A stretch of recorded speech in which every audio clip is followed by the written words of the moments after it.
saya Panca Nur Aisyah. Saya Sinta Anggreni Simamora. Sebelumnya kami ucapkan kepada Bapak Imam Awaludin, SEME, sebagai dosen pengampu Ekonomi Trika 1. Di sini kami berdua akan menjelaskan hasil dari estimasi dan cara mengestimasinya, serta interpretasinya dari data buku Bujarat. Let's enjoy the watching.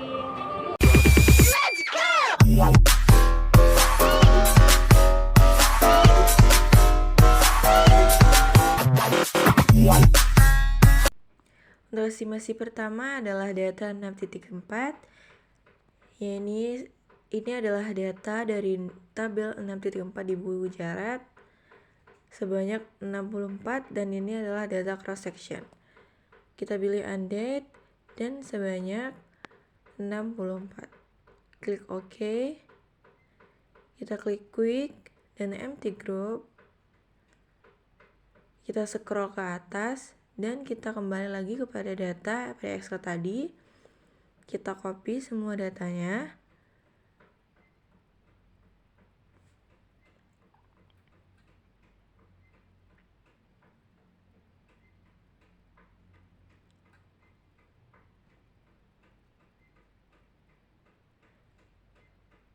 Setelah kita copy, kita kembali lagi ke eViews dan kita copy paste.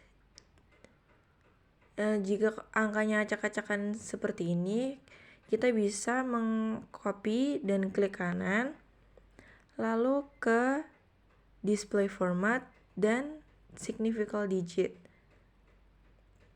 Klik OK, maka angka akan kembali seperti pada Excel.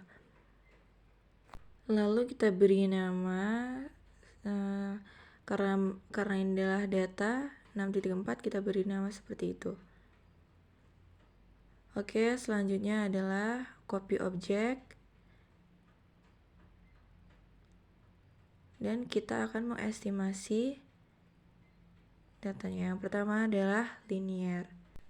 Karena kita tadi mengcopy dengan penambahan variabel, kita hapus penambahan variabelnya dan kita hanya memasukkan CM, C, FLR, PGNP, dan TFR untuk linear. Kita beri nama sebagai linear. Klik OK. Dan ini adalah data estimasi linear. Selanjutnya adalah proc lagi. Dan selanjutnya adalah menghilangkan salah satu variabel. Ya, ini yang akan dihilangkan adalah FLR. Jadi rumusnya adalah CM, C, PGNP, dan TFR. Klik OK. Kita beri nama hilang satu variabel. Dan klik OK. Dan ini adalah estimasinya. Selanjutnya adalah menambahkan satu variabel. Klik proc, equation, dan rumusnya adalah CM, C, FLR, PGNP, TFR, dan JW. Dan ini adalah estimasinya. Kita beri nama tambah satu variabel. Klik OK. Dan ini adalah hasil dari estimasi menambahkan satu variabel. Selanjutnya kita akan mengestimasikan data pada tabel 7.3. Ini adalah data dari tabel 7.3, yakni data time series. Kita kembali lagi ke eViews. Dan kita pilih di tahunnya adalah 1960 sampai 1972. Klik OK. Klik quick, empty group. Dan kita kembali lagi ke data di Excel. Kita copy, namun tahunnya tidak ikut kita copy. Dan kita kembali ke eViews lagi. Kita scroll ke atas dan kita copy. Seperti tadi, jika datanya berantakan, kita copy dan klik kanan dulu.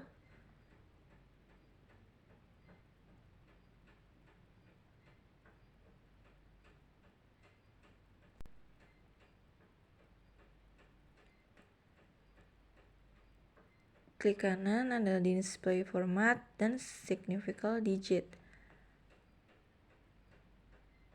Dan datanya sudah seperti di Excel.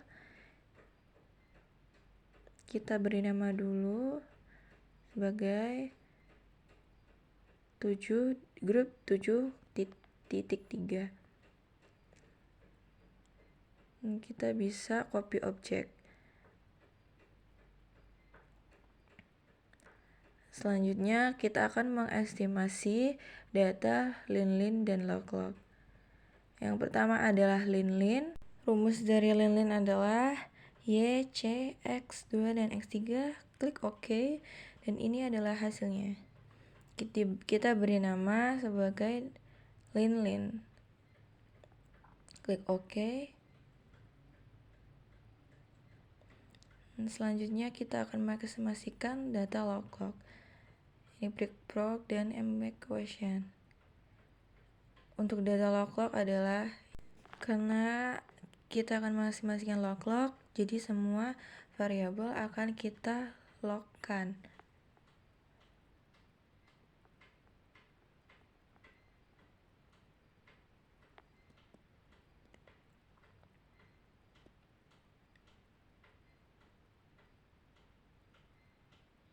Klik OK, dan ini adalah hasil dari estimasinya.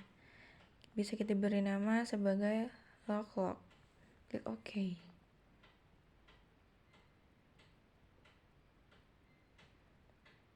Di sini kita bisa men-save file if yang setelah kita kerjakan. Kita beri nama data 7.3 dan klik simpan. Klik OK. Data if sudah kita simpan ke device kita. Selanjutnya adalah mengestimasikan data 6.5. Kita lihat dulu datanya. Ini adalah kita buka data 6.5. Kita lihat ini adalah data dari time series.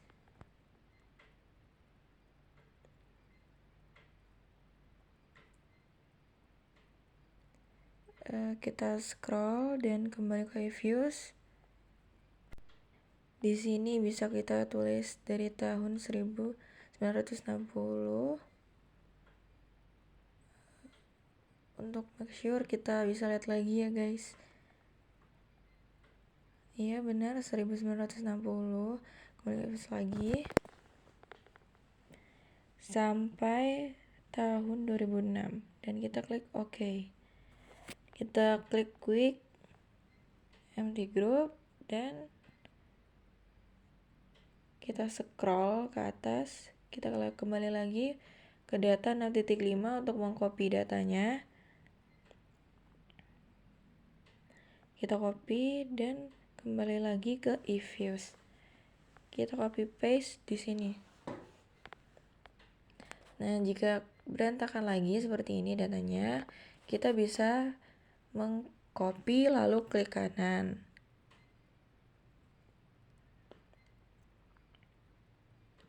Kita klik kanan, display format, dan significant digit. Klik OK. Dan datanya sudah kembali seperti di Excel. Untuk di sini kita bisa beri nama sebagai grup 6.5. Klik objek dan copy objek.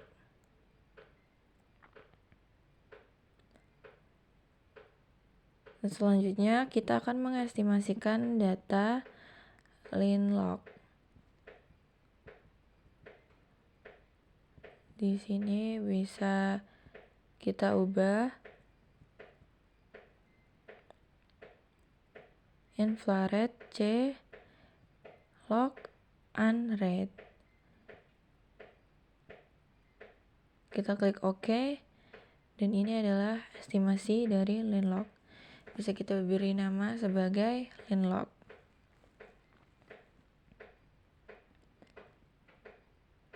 Terus selanjutnya adalah data dari loglin Di sini kita bisa menuliskan log pada infrared dan linear pada unreadnya. Klik OK. Dan inilah data hasil estimasinya. Di sini bisa kita beri nama sebagai loglin. Yang untuk yang selanjutnya adalah estimasi resiprokal. Karena kita akan menghitung resiprokal, jadi rumusnya adalah infrared C dalam kurung 1 per unread. Kita klik OK. Dan ini adalah hasil dari estimasinya. Bisa kita beri nama sebagai resiprokal. Klik OK.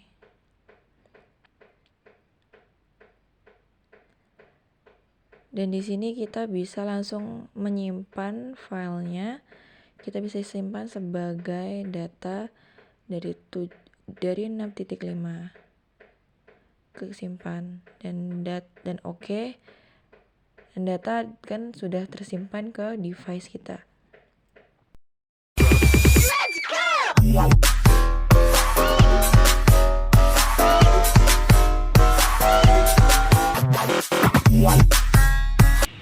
Pertama adalah kita akan menginterpretasikan hasil dari data 6.4.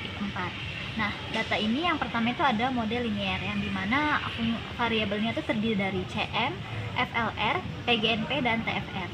Nah, model ini menunjukkan bahwa ketiga variabel independen yaitu FLR sebagai tingkat kepandaian membaca wanita, PGNP sebagai produk nasional bruto per kapita, dan TFR sebagai angka kelahiran total.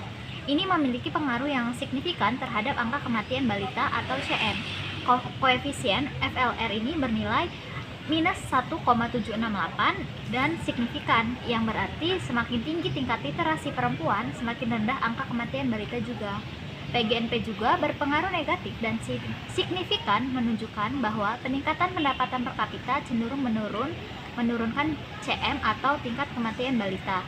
Sebaliknya, TFR ini memiliki koefisien positif sebesar 12,86 yang artinya semakin tinggi angka kelahiran, maka angka kematian balita juga akan meningkat.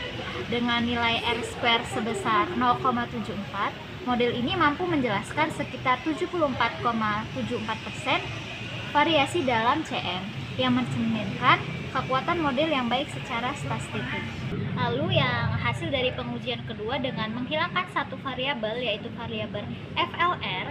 Nah, hasilnya itu di mana ketika variabel FLR ini dihilangkan dari model, hanya ada variabel PGNP dan TFR yang tersisa sebagai predikator variabel CM. Hasilnya koefisien PGNP ini tetap negatif dan signifikan, sementara TFR ini tetap berpengaruh positif dan sangat signifikan. Namun, kekuatan model menurun cukup tajam dengan nilai R²-nya yang hanya sebesar 0,5334, yang dimana ini menandakan bahwa hanya sekitar 53,34% variasi CM yang dapat dijelaskan oleh dua variabel ini.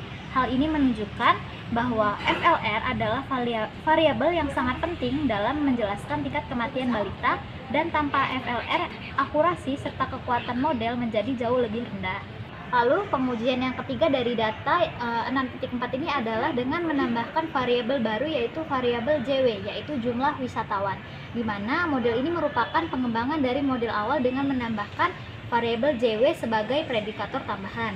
Nah, hasil estimasinya ini menunjukkan bahwa JW memiliki pengaruh negatif dan signifikan terhadap CM dengan koefisien minus 7,76 yang mengindikasikan bahwa meningkatnya jumlah wisatawan bersosialisasi dengan penurunan angka kematian balita. Variabel-variabel lainnya seperti variabel PLR, PGNP, dan TFR tetap signifikan dan memiliki arah pengaruh yang konsisten dengan model sebelumnya. Nah, nilai R² ini, nilai dari R² model meningkat sedikit menjadi 0,7474 dari sebelumnya yaitu 0,7473, yang dimana ini menunjukkan bahwa penambahan JW tidak memberikan peningkatan yang berarti terhadap kekuatan model. Karena itu, meskipun signifikan, kontribusi JW secara total terhadap model cenderung sangat sedikit. Nah, selanjutnya adalah hasil dari interpretasi data 7.3. Nah, di mana yang pertama itu kita menginterpretasikan melalui data lin-lin atau linear. Nah, di mana hasilnya itu estimasi koefisien konstanta sebesar 9485,57 yang berarti bahwa ketika X2 dan X3 bernilai 0, maka nilai prediksi dari Y adalah sebesar 9485,578. Koefisien variabel X2 sebesar 0,150350. Nah, selanjutnya adalah hasil estimasi kedua dengan variabel log-log. Nah, hasil dari persamaan ini adalah model konstanta itu sebesar 3,1509667, di mana merupakan nilai dari learn A. Sehingga jika dikembalikan ke bentuk level, nilai A adalah sekitar 23,36. Koefisien learn X2 sebesar min 0,003025 menyatakan bahwa setiap peningkatan 1% pada X2 akan menurunkan Y sebesar 0,003025%. Namun koefisien ini tidak signifikan pada nilai P, yaitu sebesar 0,9099. Nah, sementara itu koefisien learn X3 sebesar 0,689190 menunjukkan bahwa setiap peningkatan 1% pada X3 akan meningkatkan Y sebesar 0,689190%. Dan koefisien ini sangat signifikan pada nilai P sebesar 0. Model ini memiliki R-square sebesar 0,8108 yang berarti model log-log mampu menjelaskan 81%,80 variasi dalam Y. Dan dengan nilai probabilitas F statistik sebesar 0,00036, model ini juga signifikan secara keseluruhan. Nah, jadi secara keseluruhan dari model lin-lin dan log-log ini, model log-log menunjukkan kinerja yang lebih baik dibandingkan model linear biasa atau model lin-lin, baik dari sisi nilai R-square maupun adjust R-square, serta interpretasi yang lebih sesuai dalam konteks elastisitas, yaitu melihat pengaruh perubahan presentase pada variabel independen terhadap presentase perubahan pada variabel independen. Oleh karena itu, model log-log lebih direkomendasikan untuk digunakan dalam hal ini. Untuk selanjutnya adalah data 6.5, yakni log-in. Model ini menyatakan bahwa setiap kenaikan 1 unit dalam tingkat pengangguran atau unrate akan meningkatkan logaritma natural dari inflasi sebesar 0,118648. Secara ekonomi, ini berarti setiap kenaikan 1 unit unrate akan meningkatkan inflarate secara persentase kira-kira sebesar 11,86%. Meskipun arah hubungan ini positif, yang bertentangan dengan teori kurva Phillips. Koefisien hampir signifikan pada tingkat signifikan 10%, yakni P sama dengan 0,0673. Nilai R-square-nya hanya 0,072453, menandakan model ini hanya menjelaskan sebesar 7,2% variasi inflasi. Durbin-Watson-nya sebesar 0,424 menunjukkan adanya autokorelasi positif. Untuk yang selanjutnya adalah model lin-log, yakni dalam model ini variabel pengangguran ditransformasikan dalam bentuk log. Setiap peningkatan 1 unit pada log atau unrate diperkirakan menaikkan infrared sebesar 3388,697. Arah hubungan positif yang sekali lagi bertentangan dengan konsep kurva Phillips klasik yang menyatakan hubungan negatif antara inflasi dan pengangguran. Koefisien hampir signifikan sebesar P sama dengan 0,0545. Dan model ini menjelaskan sekitar 7,97% variasi dalam inflasi yang sebesar R-square 0,079696. Namun masih terdapat autokorelasi, yakni Durbin-Watson sebesar 0,4628, dan model masih tetap lemah secara penjelasan statistik. Untuk selanjutnya adalah data resiprokal, yakni model resiprokal ini mencoba hubungan nonlinear antara pengangguran dan inflasi, di mana 1 per unrate digunakan sebagai variabel bebas. Koefisien 1 per unrate sebesar minus 17367,74 menunjukkan arah hubungan negatif yang sesuai dengan teori kurva Phillips. Artinya, ketika tingkat pengangguran rendah sehingga 1 per unrate tinggi, inflasi cenderung lebih tinggi. Namun, koefisien ini tidak signifikan sebesar P 0,0762 meskipun mendekati ambang 10%. R sebesar 0,06845 menunjukkan model ini hanya menjelaskan sebesar 6,8% variasi inflasi dan masih ada masalah autokorelasi sebesar 0,4395. Jadi, dari ketiga model ini, model resiprokal paling sesuai dengan teori kurva Phillips karena arah hubungan negatif antara inflasi dan pengangguran. Tidak ada model yang signifikan secara kuat, namun resiprokal mendekati teori ekonomi yang diharapkan. Semua model memiliki R-square yang sangat rendah, yakni di bawah 0,08, artinya kemampuan menjelaskan model sangat terbatas. Terdapat autokorelasi positif di semua model, menunjukkan model belum valid secara statistik. Itulah tadi pemaparan materi dari kelompok kami. Kami memohon maaf jika terjadi kesalahan. Sekian, terima kasih. Wassalamualaikum warahmatullahi wabarakatuh. Sampai jumpa lagi.